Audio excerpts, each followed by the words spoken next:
દ્વિતીય સત્રાંત પરીક્ષા 2023-24 પર્યાવરણ વિષય ધોરણ 5 6/4/2024 ના રોજ લેવાયેલી પરીક્ષાનું સંપૂર્ણ સોલ્યુશન આજે આપણે અહીંયા જોઈએ છીએ. પ્રશ્ન 1 છે, નીચેના પ્રશ્નોના એક વાક્યમાં જવાબ લખો. શ્રીનગરમાં આવેલ સરોવરનું નામ આપો તો દાલ સરોવર છે.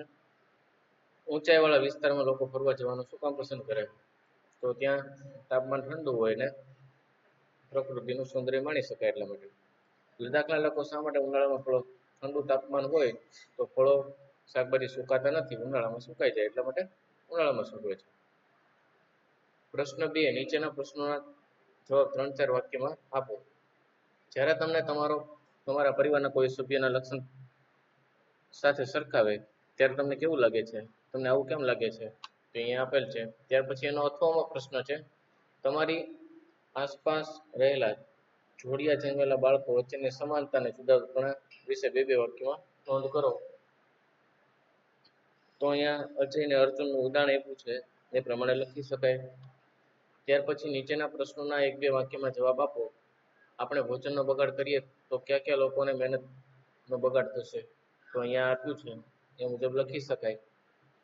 સજીવ ખેતી શા માટે ફાયદાકારક છે? તો ફળદ્રુપતા જળવાઈ રહેશે. રાસાયણિક ખાતરોનો ઉમેરશું એટલે ક્ષારીય બંધારણ જળવાશે નહીં.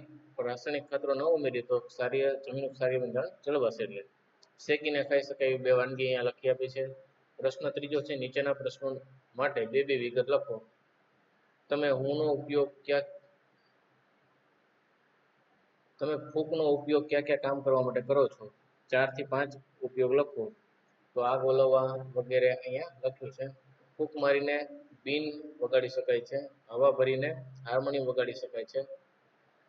પ્રશ્ન 4, નીચેના પ્રશ્નોનો જવાબ લખો. આપણા જિલ્લાની પશ્ચિમે ભાવનગર છે, ઉત્તરે અમરેલી છે, પૂર્વ દિશામાં કચ્છ જિલ્લો આવેલ છે. આપણા જિલ્લામાં નદી આવેલી છે કઈ અહીંયા લખી છે. પ્રસિદ્ધ ધાર્મિક સ્થળો અહીંયા લખ્યા છે. અહીંયા નકશો આપ્યો છે.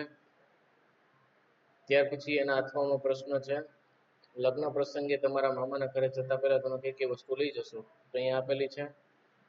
પ્રશ્ન 6, નીચેના પ્રશ્નનો જવાબ આપો. જો વિદ્યાર્થીના સાંસ્કૃતિક કાર્યક્રમમાં ભાગ નથી, અહીંયા ઉદાહરણ રૂપે આવું લખી શકાય છે.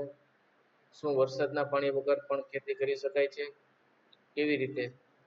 તો અહીંયા આપ્યું છે. સ્થળાંતર એટલે શું? મકાદમ એટલે શું? તમારે જો તમારું ગામ છોડીને બીજે ક્યાંક રહેવા જવાનું થાય શું મુશ્કેલી પડે? અહીંયા તમને આપી છે. આગ લાગે ત્યારે તમે શું કરશો? તમારે નજીક કોઈ અકસ્માત થયો તમે શું કરશો? અહીંયા આપ્યું છે. ઘર બનાવવા માટે, ઝૂંપડું અને પાકું મકાન બનાવવા માટે અલગ અલગ વસ્તુની જરૂર પડે છે. અહીંયા આપણે લખી આપી છે.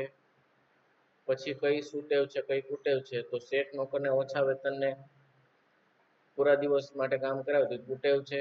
જતીનભાઈ સ્વચ્છતા વેરો નિયમિત ભરે છે એ સુટેવ છે. ધોરણ 5માં ભણતા વિદ્યાર્થીને તેના વાલી શાળા સમયે મજૂરી લઈ જાય છે તે કુટેવ કહેવાય. તોફિક પથ્થર વડે સ્ટ્રીટ લાઇટ પાડે છે તો એ કુટેવ છે. કચરા પેટી ન હોય તો શું થઈ જાય? તો બધા ગંદકી થઈ જાય. તમે જાણો છો. તમારી શાળામાં સ્વચ્છતા રાખવા માટે તમે શું પ્રયત્ન કરશો? તો અહીંયા તમને એવું જણાવ્યું છે.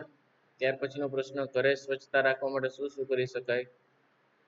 ત્યાર પછી પ્રશ્ન નંબર 8, નકશા પૂર્તિ અહીંયા સંપૂર્ણ આપેલી છે. કચ્છનો અખાત, અમૂલ ડેરી, પાવાગઢ, નર્મદા નદી, ડાંગ જિલ્લો.